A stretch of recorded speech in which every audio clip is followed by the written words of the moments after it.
पुत्री में भेद करना उचित नहीं। किंतु तब भी कुछ व्यक्ति ऐसी मूर्खता कर बैठते क्योंकि वो कन्या की महिमा से अपरिचित है, क्योंकि वो ये समझ ही नहीं पाते कि कन्या का सम्मान करना प्रत्येक व्यक्ति का धर्म है, क्योंकि कन्या जीवनदायिनी है, वो जननी है। और जननी तो केवल सत्कार के योग्य होती है, उपेक्षा की नहीं, उसका तिरस्कार नहीं किया जाता। एक कन्या विवाह के पश्चात दो कुलों को जोड़ती है। परिवार की स्थापना है तो एक कन्या की भूमिका पुरुष से कहीं अधिक महत्वपूर्ण होती है। और जब परिवार से परिवार जुड़ते हैं तो समाज की स्थापना होती है।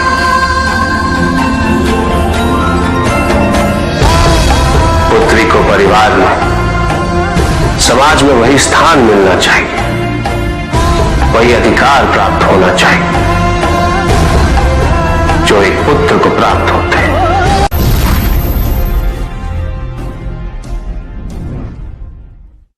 प्रेम क्या है? बताइए महादेव, कृपया बताएं कि प्रेम का रहस्य क्या है? क्या है इसका वास्तविक स्वरूप? क्या है इसका भविष्य? प्रेम क्या है ये तुम पूछ रही हो पार्वती? कि प्रेम का रहस्य क्या है, प्रेम का स्वरूप क्या है? तुमने ही प्रेम के अनेक रूप उजागर किए हैं पार्वती। तुमसे ही प्रेम की विभिन्न अनुभूतियां हुई। तुम्हारे प्रश्न में ही तुम्हारा उत्तर निहित है। क्या इन विभिन्न अनुभूतियों की अभिव्यक्ति संभव है?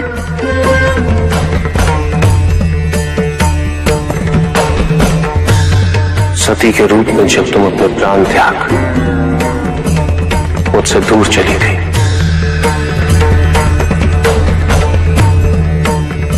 मेरा जीवन,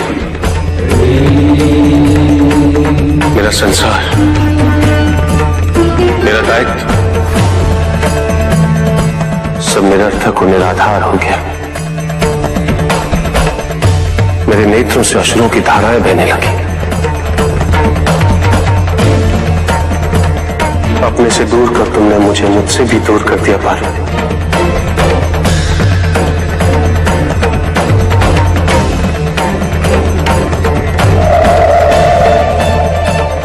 यही तो प्रेम है पार्वती।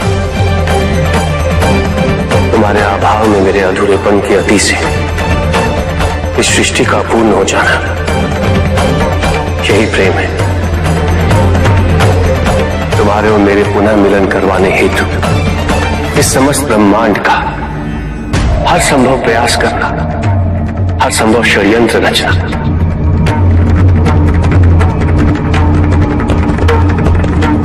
इसका कारण हमारा असीम प्रेम ही तो है। तुम्हारा पार्वती के रूप में पुनः जन्म लेकर मेरे एकाकीपन और मुझे मेरे वैराग्य से बाहर निकलने के लिए विवश करना और मेरा विवश हो जाना, ये प्रेम ही तो है।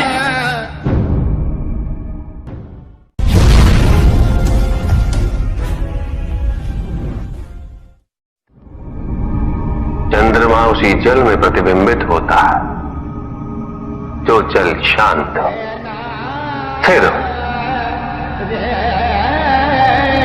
यही तो समस्या होती है मन की। मन कभी भी शांत नहीं हो पाता है। जहां शांति नहीं वहां कुछ भी नहीं रुकता।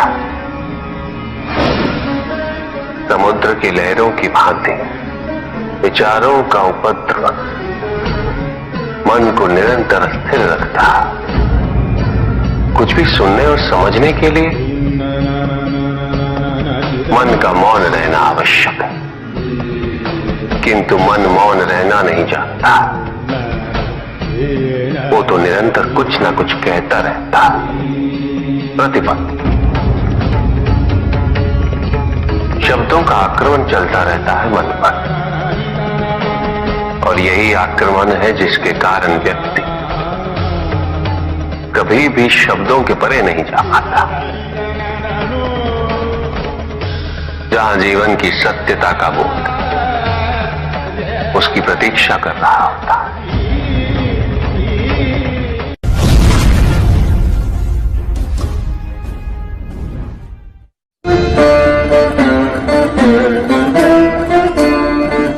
मैं वो हूं जो नहीं है,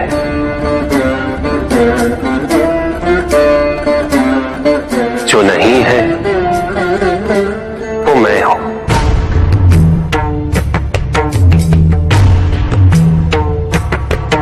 चिरकाल तक सभी को यह स्मरण रहे, जब आप में श्वास है तो मैं आप में हूं। देव देव महादेव शिवा, देव देव। और जिस क्षण आप में श्वास नहीं, देव देव तब आप मुझ पे हैं। देव शिवा, देव देव महादेव।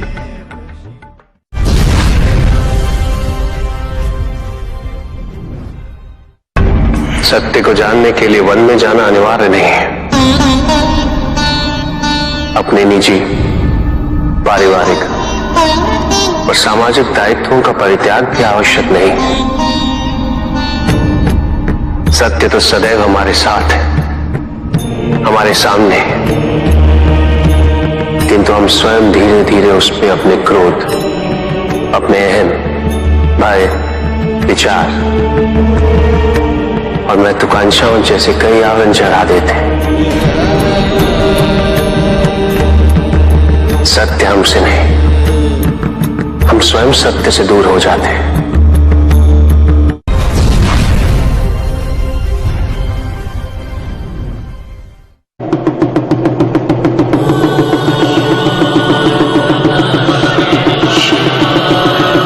जहां न अमृत, न विष,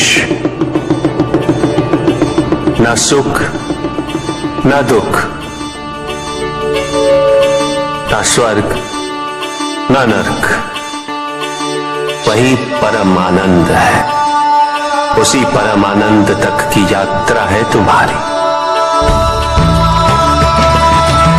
ये यात्रा आनंद के सानिध्य की है, ये यात्रा सानिध्य के आनंद की है। और इस यात्रा में मैं प्रतिपल तुम्हारे साथ हूं। मुझे ढूंढो मत, केवल पहचानो, तुम ही मैं हूं, मैं ही तुम। हर आरंभ का मैं ही अंत हूं, और हर अंत सदैव मेरा ही आरंभ होगा। देव देव महादेव शिवा, देव देव महादेव शिवा। तुम्हारे साथ चल तुम्हारी अपनी इच्छाओं ने किया है, तुम्हारे हट ने किया है, तुम्हारी अपनी सोच ने किया है। ये रहस्य नहीं कि प्रत्येक आत्मा मुक्ति की इच्छुक होती है। जो मरता है वो है पंचभूतों से निर्मित शरीर,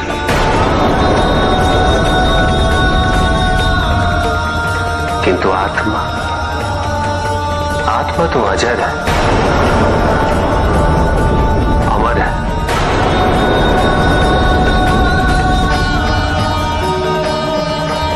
जिसकी यात्रा मोक्ष पर संपूर्ण होती,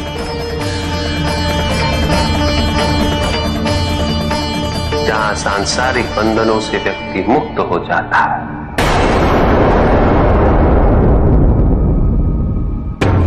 सारी इच्छाएं लुप्त हो जाती,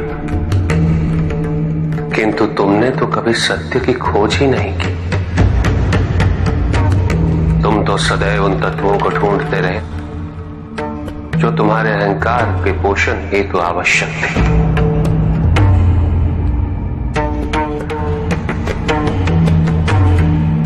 किंतु सत्य तो यही है कि ना कोई तुम्हारा है और ना तुम किसी के। जो है वो परमात्मा का है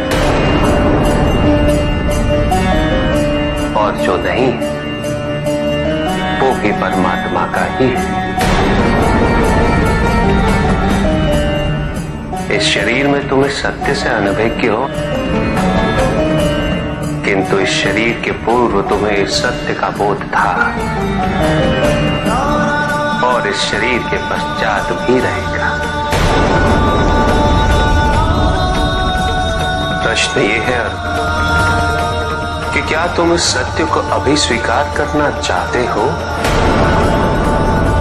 यदि करते हो तो परिवर्तन का मार्ग स्वतः प्रदर्शित हो जाएगा। आजीवन तुम प्रत्यक्ष को ही सत्य मानते रहे, परोक्ष सदैव महत्वहीन रहा। तुम्हारे पास यही अवसर है उस भूल को सुधारने का। भक्ति हेतु यदि कुछ अनिवार्य है तो केवल भक्ति ही।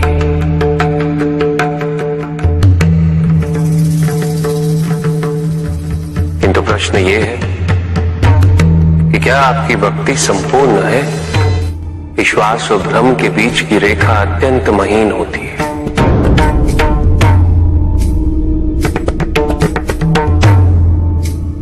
असंख्य व्यक्ति ये नहीं समझ पाते कि उनका विश्वास विश्वास है या भ्रम।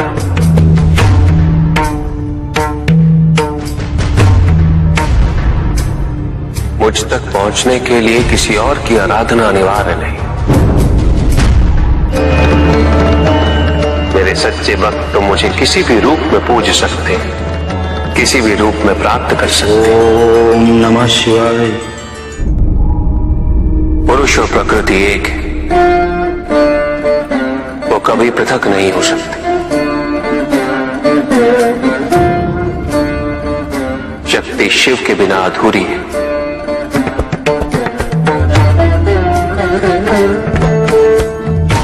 और शिव तो शक्ति के बिना शव के समान है। शिव शक्ति पुरुष प्रकृति का संतुलन सदैव अनर्थकारी सिद्ध होगा। शरीर में यदि स्त्री तत्वों की ऊर्जा नहीं तो शरीर निर्जीव है।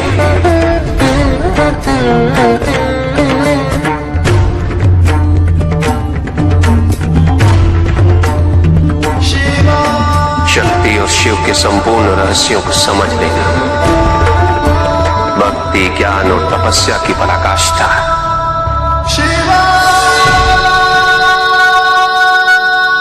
जब ज्ञान के लिए शब्द पर्याप्त बना, उदाहरण प्रस्तुत करना अनिवार्य हो जाता है। केवल आपके लिए ही नहीं अपितु आपके माध्यम से समस्त संसार को शिव और शक्ति की संयुक्ता से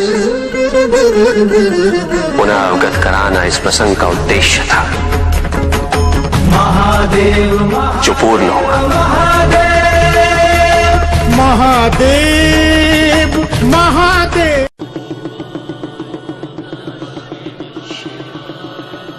जहां न अमृत न विष,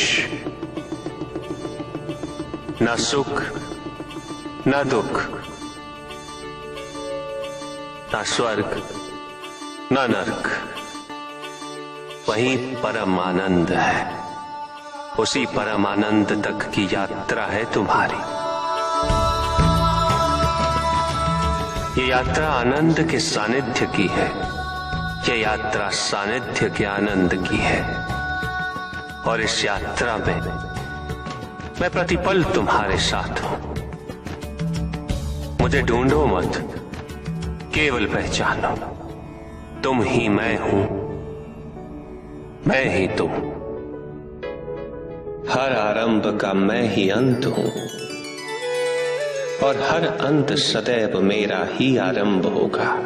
देव देव महादेव शिवा। पंडित महोदय को अपने अंतिम उत्तर का तात्पर्य बताओ।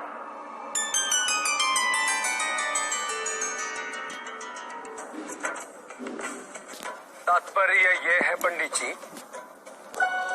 इस जगत में 1 गुण, 2 गुण, 3 गुण, 5 गुण, ये सारे आरोपण मानव का मस्तिष्क करता है। अन्यथा जगत तो ब्रह्म माया है और ये सारे गुण भी माया मात्र है। सब कुछ निर्गुण है मेरे महादेव की भांति।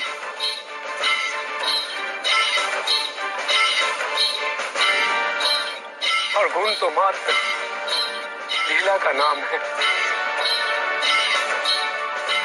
साधु साधु साधु साधु। किंतु प्रभु,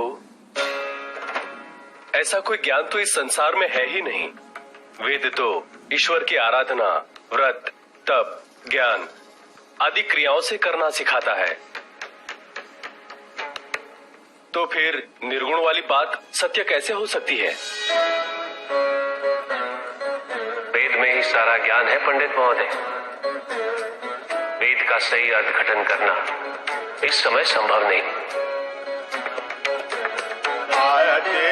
अनंत शिव। प्रजापिता ने वेद के मंत्र दिए ताकि मनुष्य मात्र अपने गुणों के माध्यम से निर्गुण तक पहुंच सके।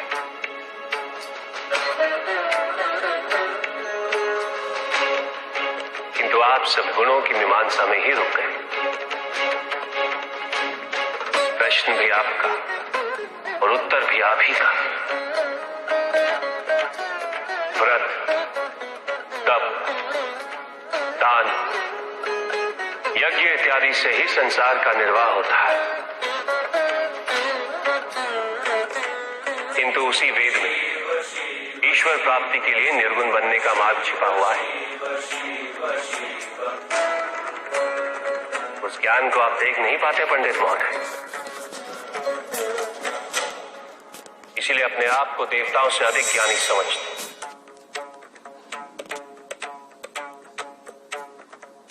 पंडित महोदय, ज्ञान का भ्रम अज्ञानता का प्रथम लक्षण है। इस प्रकार भरे हुए पात्र में कुछ नहीं समाता, उसी प्रकार ज्ञान के अहंकार से भरे मन में अधिक ज्ञान नहीं समाता।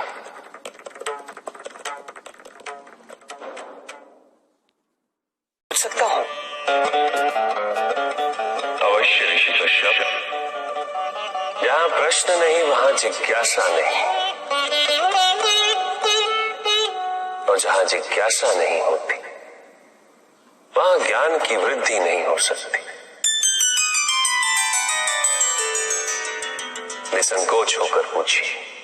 प्रभु, आप तो कालोपरी हैं, सर्वज्ञ हैं, त्रिकालदर्शी हैं। चारों ओर ये जो अज्ञान का अंधकार फैल रहा है, उसमें ज्ञान का मूल अर्थ कहीं ना कहीं खोता जा रहा।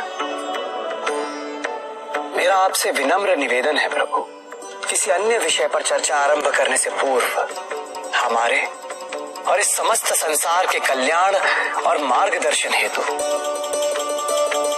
आप ज्ञान की मूल परिभाषा से एक बार हमें पुनः अवगत करवाएं।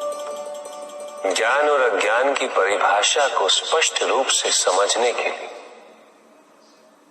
ज्ञान और अज्ञान की विशेषताओं का स्मरण करना आवश्यक है, जिसके कारण स्वार्थ, विनाश, क्रूरता, अशांति और भय में वृद्धि हो। वह ज्ञान है। किंतु जो व्यक्ति को उदार, निर्भीक, सहनशील और विनम्र बनाए, वही ज्ञान है। अज्ञान की शक्तियां दुरुपयोग करने हेतु प्रेरित करती है, किंतु जो अपनी शक्तियों और अपने सामर्थ्य के प्रति अपने उत्तरदायित्व को समझाए, जो न केवल अपने अपितु अपने से पहले संसार के उद्धार हेतु प्रोत्साहित करे, वो ज्ञान है। ज्ञान का मूल उद्देश्य ही परोपकार है, सृजन है। दूसरों की भावनाओं को समझना, उनका आदर करना, यही ज्ञान है। क्योंकि ज्ञान हमें न केवल अपने अपितु दूसरों के दुख और सुख के प्रति भी संवेदनशील बनाता है। किंतु जो दूसरों की भावनाओं का अनादर करे, उसे ज्ञान की श्रेणी में कैसे रखा जा सकता है? अज्ञान के कारण व्यक्ति सांसारिकता में बंधता जाता है, वो माया में उलझता जाता है। अज्ञान परम सत्य से दूर ले जाने का माध्यम है, किंतु ज्ञान व्यक्ति को परम सत्य की ओर ले जाता है। ज्ञान मुक्तिदायक है, मोक्ष का मार्ग है, और इस मुक्तिदायक ज्ञान का सर्वोच्च रूप है आत्मज्ञान। और यही ज्ञान की पूर्णता भी है। ज्ञान और अज्ञान का ये अंतर संसार में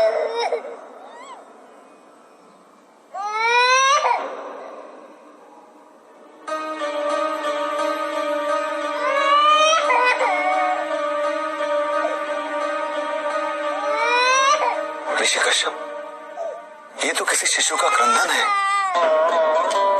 विदर्भ देश के राजा और मेरे भक्त सत्यार्थ का पुत्र चालू देश के राजा ने सत्यार्थ की हत्या कर दी। सत्यार्थ की पत्नी ने अपने शिशु के साथ अपनी रक्षा करने हेतु वन में शरण ली, किंतु अब तो वो भी मृत्यु को प्राप्त हो चुकी है। भक्ति का उचित मार्ग बताए हमें, ताकि मेरी भांति दूसरा कोई भूल ना करे। भक्ति मुक्ति का आधार है पुष्पदल, और मुक्ति तो केवल समर्पण से ही संभव होगी। और समर्पण के लिए पुष्प नहीं, स्वर्ण नहीं, आभूषण भी नहीं, रत्न नहीं, धन नहीं, विधि विधान नहीं, केवल अपने मन को अर्पित करना अनिवार्य है। जानना चाहते हो पुष्पधर कि वो कौन से पुष्प हैं जो मुझे अत्यंत प्रिय है? इंद्रियों का नियंत्रण, दया,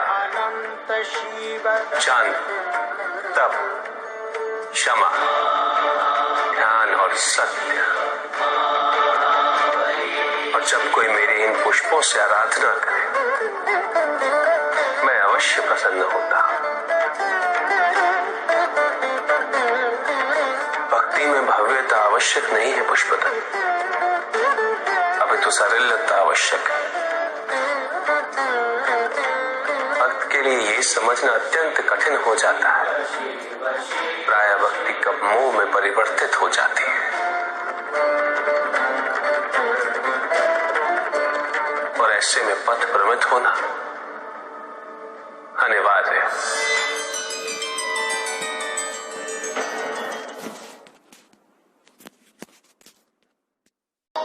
किंतु पिताजी, कुछ व्यक्ति अहिंसा का व्रत कर रहे हैं,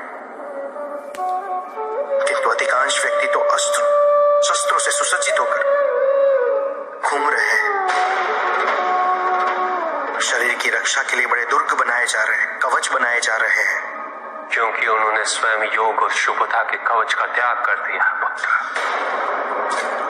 क्योंकि अब शुभता उनके लिए जीवन को जीने का आधार नहीं रह गई।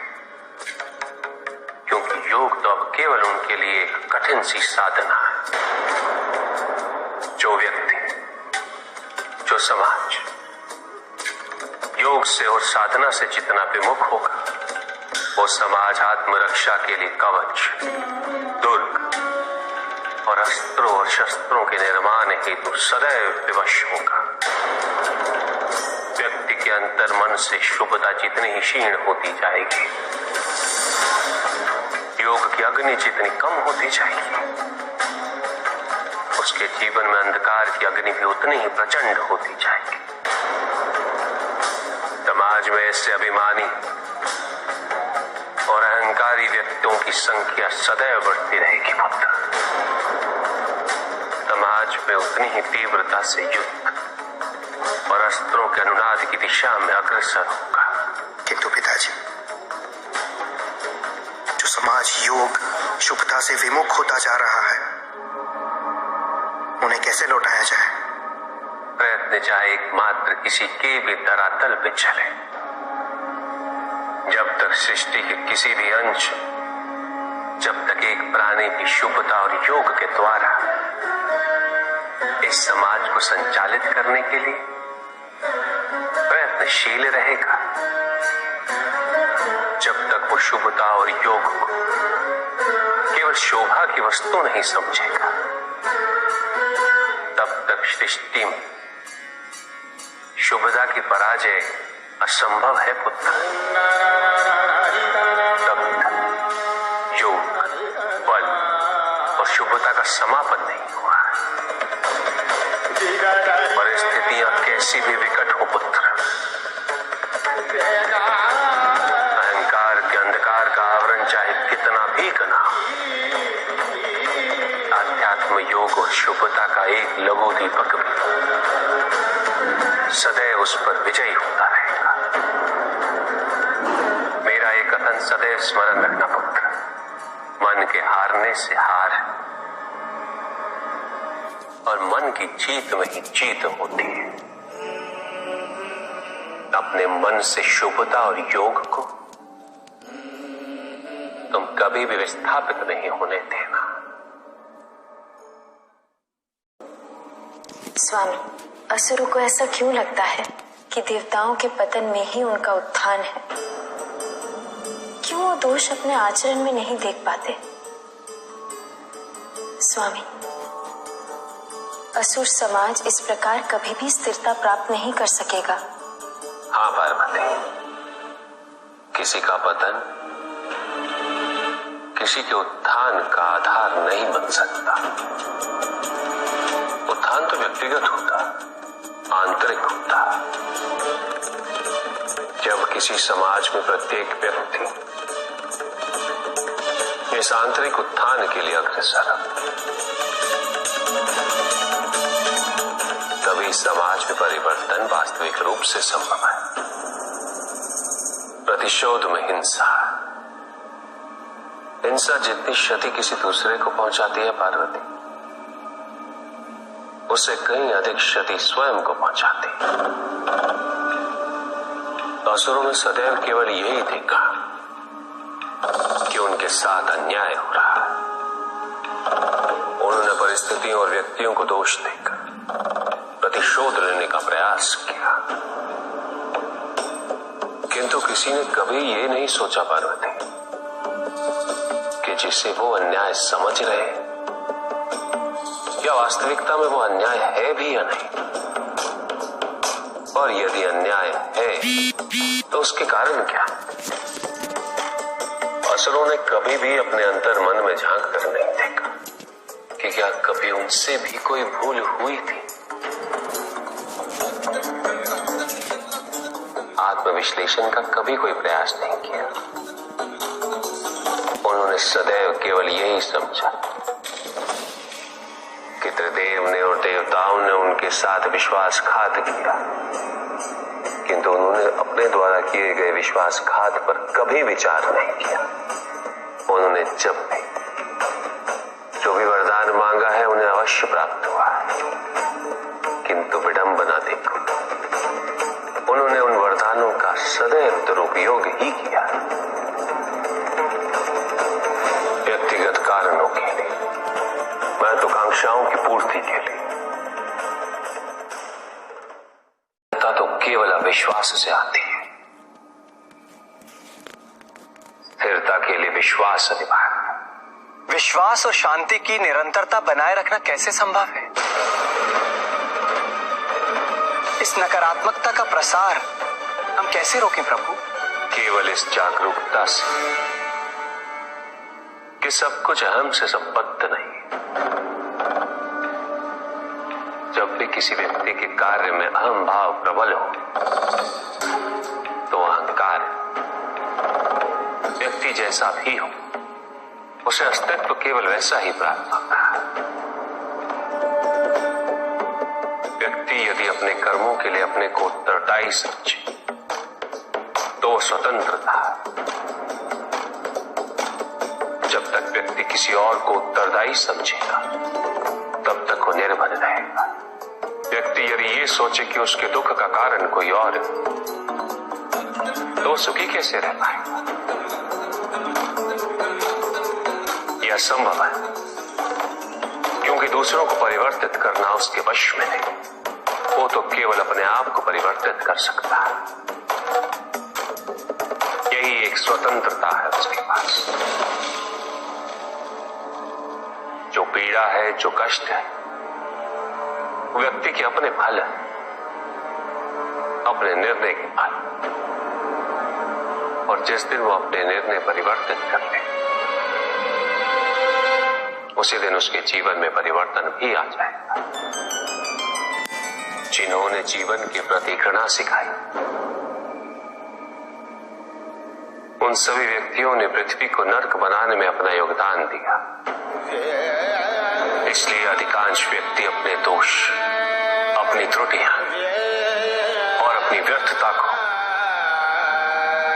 जीवन पर आरोपित कर मुक्त हो जाते हैं। उन्हें लगता है कि जीवन ऐसा ही होता है और उसके समक्ष वो विवश है। वो ये नहीं समझते कि वो जिन प्रवृत्तियों को लिए वो प्रवृत्तियां दुख को जन्म देने वाली वृत्तियां हैं। वो अपनी अज्ञानता की गहराई से अनभिज्ञ है और वो अपने अहंकार में ये स्वीकार नहीं कर पाते कि वो तो कुछ जानते ही नहीं।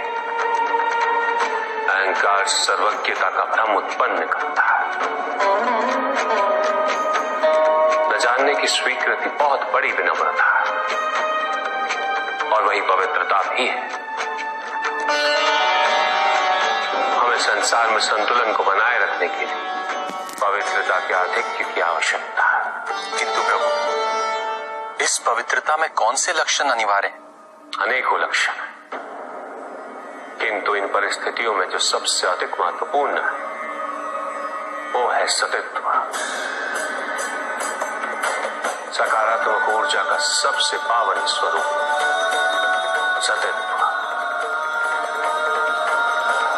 इस सतित्व पर मात्र विश्वास ही पर्याप्त है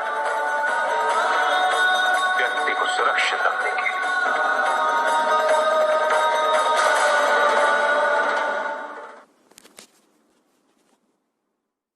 युद्ध किसी व्यक्ति से नहीं गणेश, मानसिकता से होता है। युद्ध में संघर्ष अच्छाई या बुराई का नहीं होता। सभी में अच्छाई है और बुराई भी है पुत्र। युद्ध तो विचारधाराओं का होता है। व्यक्ति अपने पराक्रम पर, अपनी क्षमता पर विश्वास कर युद्ध करता है और जब उस विश्वास को क्षति पहुंचती तो सब कुछ निरर्थक प्रतीत होने लगता है। किंतु आपसे पराजित होकर भी लोहितांग क्यों नहीं समझ रहा?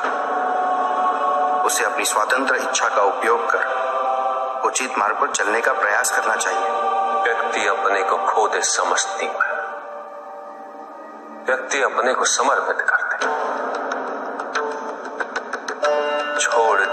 प्यार को तो भ्रम की इच्छा ही पूर्ण होती है और अभी भी वही फलित हो रही है। ऐसा नहीं है कि हम उससे भिन्न फलित करा लेंगे, लेकिन व्यक्ति भिन्न फलित कराने में लड़ेंगे, टूटेंगे, नष्ट हो। एक नदी में एक बार बाढ़ आ गई पुत्र। दो छोटे से तृण उसमें बह रहे थे और उसमें से एक नदी में तिरछा पड़ गया और वो बाढ़ को रोकने का प्रयास कर रहा था। वो अत्यंत ऊंचे स्वर में कह रहा था कि नदी को आगे नहीं बढ़ने देगा। यद्यपि नदी तो बस बढ़ती ही जा रही थी। वो फिर ऊंचे स्वर में यही कह रहा था कि मैं इसे अवश्य रोकूंगा, यद्यपि रोक नहीं पा रहा था। नदी को तो उसके संघर्ष का कुछ भी पता नहीं चल रहा था, किंतु नदी को उसके होने या ना होने से क्या था? उस कण के लिए तो यह अत्यंत महत्वपूर्ण था। उसका जीवन तो संकट में था। वो तो बस बहे जा रहा था। वो जहां भी पहुंचता, किंतु उससे पहुंचना तो संघर्ष करके ही था। किंतु ये बीच का क्षण, ये बीच का काल दुख, पीड़ा, द्वंद्वता का काल है। वहीं दूसरी ओर जो दूसरा तृण था, उसने अपने को समर्पित कर दिया। वो तो नदी में सीधा पड़ा हुआ था। नदी के प्रवाह के साथ साथ बहता जा रहा था और उसे ऐसा प्रतीत हो रहा था जैसे कि वो नदी को दिशा दे रहा है, उसे प्रवाहित होने में सहायता कर रहा हो।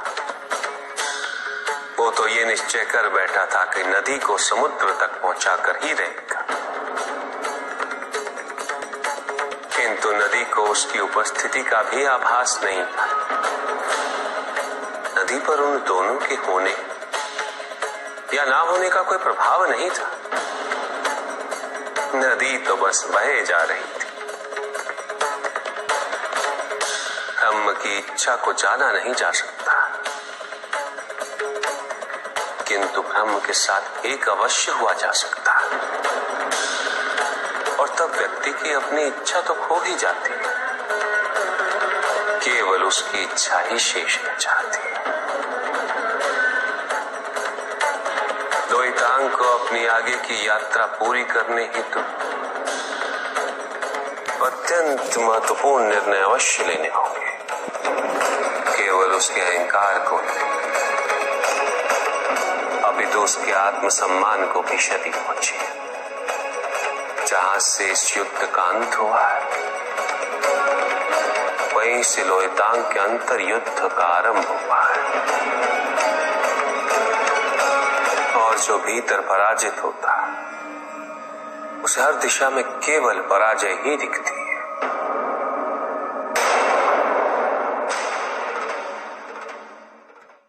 भैया भी आपकी भांति तपस्या करते हैं और वो कह रहे थे कि जिसके पिता स्वयं योगेश्वर और माता आदि शक्ति पार्वती हो,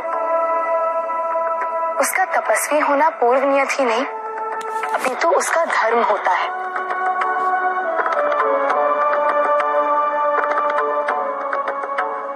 पिताजी, जिस प्रकार भैया का कर्तव्य है, उसी प्रकार क्या हमारा भी कोई कर्तव्य है?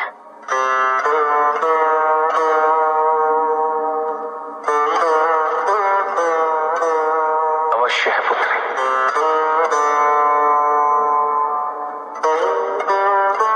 तब द्वारा धर्म और कर्म के नए अध्यायों को उजागर करना।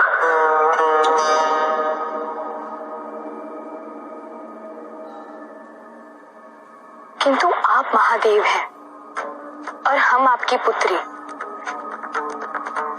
बिना तप के धर्म और कर्म के नए अध्याय को उजागर नहीं कर सकते? क्या आप हमें ऐसा कोई वरदान नहीं दे सकते? अवश्य दे सकता हूं पुत्री, किंतु तप के बिना जो भी प्राप्त होता है वो शुभ नहीं होता, वो सत्य नहीं होता, वो सुंदर नहीं होता। मैंने बालक उपमन्यु को भी ज्ञान हेतु गुरु की शरण में जाने का मार्ग दिखाया। मैं चाहता तो वरदान देकर उसे ज्ञानी बना सकता था, किंतु बिना परिश्रम, बिना तपस्या के जो भी ज्ञान प्राप्त होता है वो संपूर्ण नहीं होता।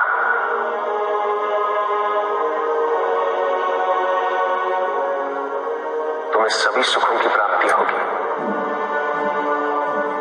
किंतु तपस्या के बिना समस्त संसार भी मिल जाए वो व्यर्थ है।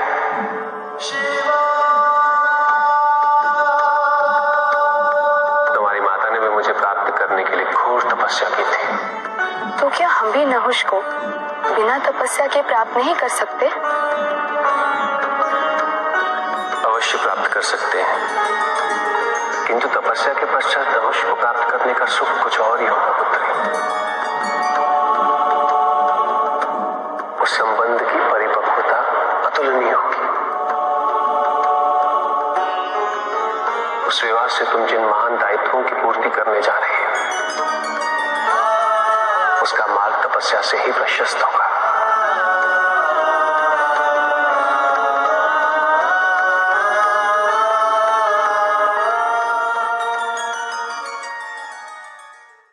ओम के 3.5 भाग हैं। इन सभी की संधि से ओम का उच्चारण होता है। पहला भाग है अ। बोलिए, मेरे साथ बोलिए और मुझे बताइए कि आपको स्पंदन की अनुभूति कहां हुई।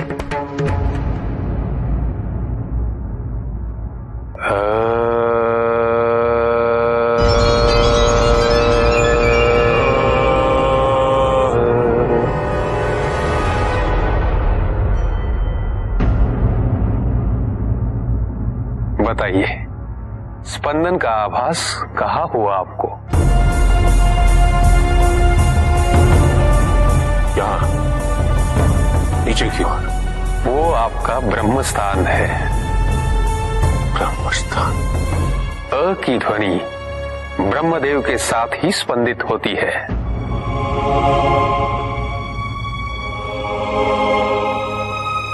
दूसरा भाग है ऊ।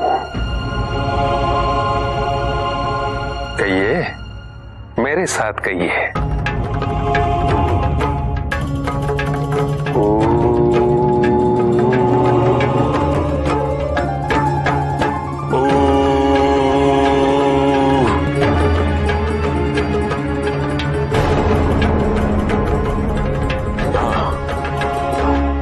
नाभि से यहां तक। वो विष्णु स्थान है। आपके शरीर का केंद्र। ऊ की ध्वनि नारायण से स्पंदित होती है।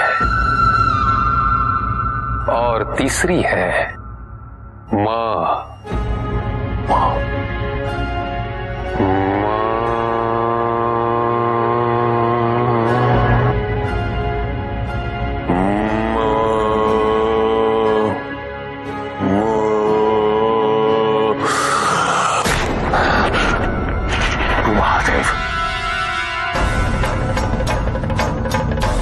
नीलकंठ।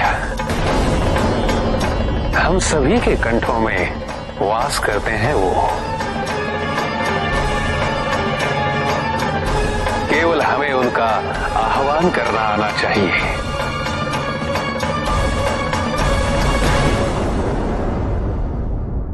देखो, एक प्रकार से शरीर भी त्रिदेवों से ही बना है। अ से उत्पत्ति होती है, स्वनिर्माण का स्थान है। ऊ भरण पोषण करता है, पूरक है। निर्मल करता है, शुद्धिकारक है, स्वाधिष्ठान, मणिपूरक, विशुद्धि।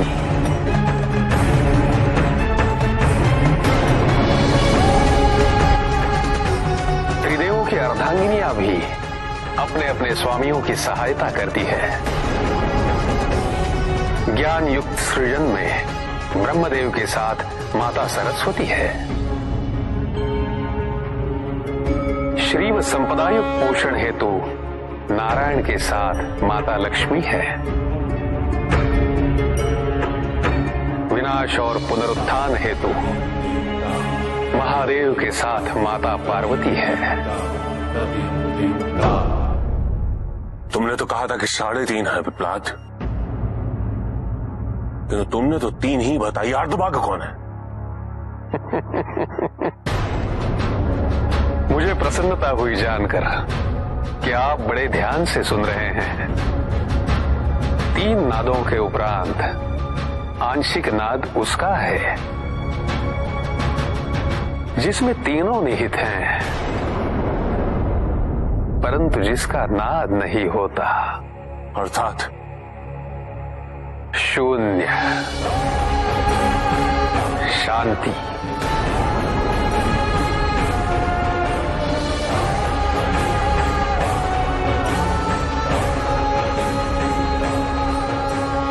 क्या आप ओम का उच्चारण कर उसकी अनुभूति करना चाहेंगे?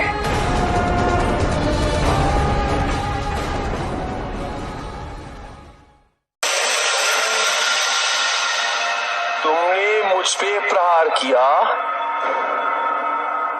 तुम्हें ज्ञात नहीं है इस अपमान का परिणाम कितना विनाशकारी होगा। मेरे पास मां काली की शक्तियां हैं। अघोर पंथ के अनुसार माता काली की शक्तियां सभी के लिए उपलब्ध है, किंतु देवी काली का आह्वान करना सबके लिए संभव नहीं।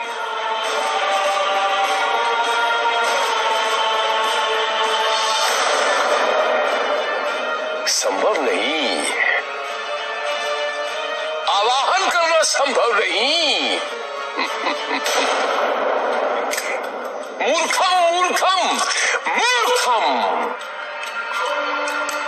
माता काली हमारे द्वारा रचे गए यंत्र में बंधक है, बंधक।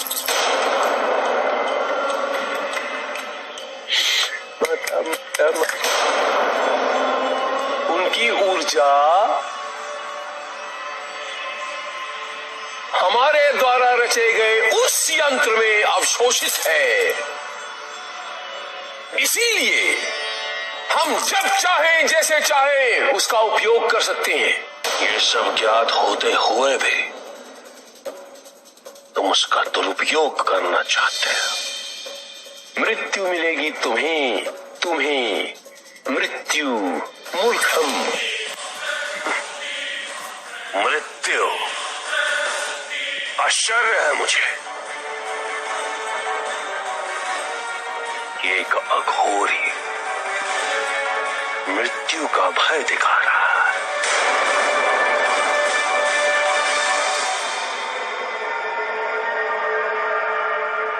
किंतु मुझे प्रसन्नता है कि तुमने अपनी वास्तविकता का प्रमाण दे दिया, सिद्ध कर दिया तुमने। तुम बाहरी व्यवहार और वेशभूषा में भले ही अपने आप को अघोरी दर्शाते, किंतु तुम्हारी विचारधारा उसके विरुद्ध है, विपरीत। अघोरी के लिए क्या जीवन, क्या मृत्यु मनी। अपमान, सम्मान जैसी शब्दावली अघोरियों की विचारधारा का अंश कभी नहीं होती।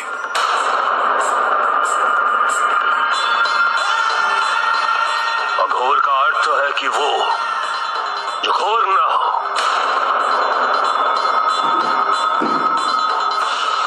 स्वयं भय से मुक्त हो।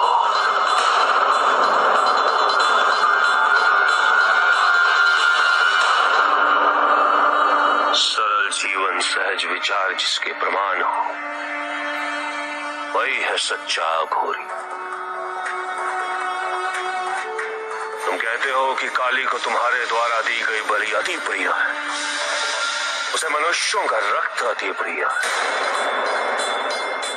तुम न केवल इन अघोरियों को भ्रमित कर रहे हो, अभी तो समस्त संसार की दृष्टि में अघोरियों की अनुचित परिभाषा प्रस्तुत कर रहे हो। जो अपने अहंकार, अपने विकारों की बलि देकर स्वयं को पवित्र कर सके,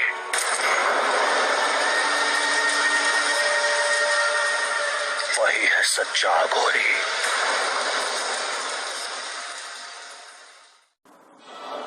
प्रभु,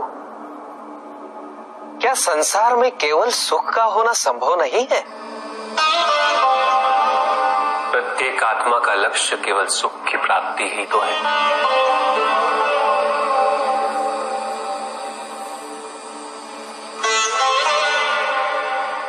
परमानंद की प्राप्ति, किंतु हम सुख नहीं, सुख को प्रदान करने वाली वस्तुओं को एकत्रित करना ही जीवन का उद्देश्य मान लेते हैं। ये समस्त संसार माया है, सब कुछ नश्वर है।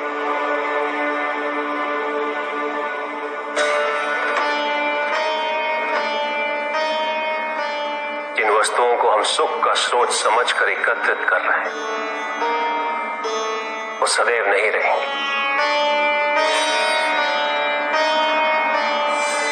जो व्यक्ति सत्य को जानते हुए भी लोभ का परित्याग नहीं करते, वो सदैव इन्हें खोने के भय में जीते।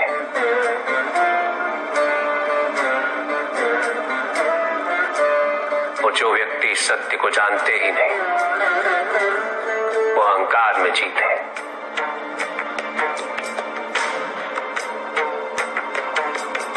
और जहां अहंकार और भय उपस्थित हो, वहां सुख कैसे रह सकता है?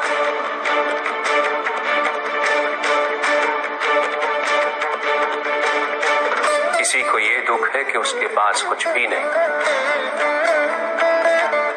और जिसके पास सब कुछ है, उसे ये दुख है कि पाने को कुछ शेष नहीं।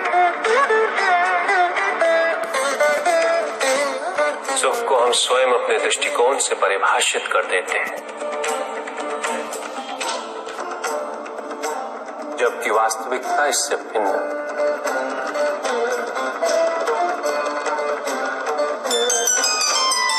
इसलिए आवश्यकता है अनासक्त रहने,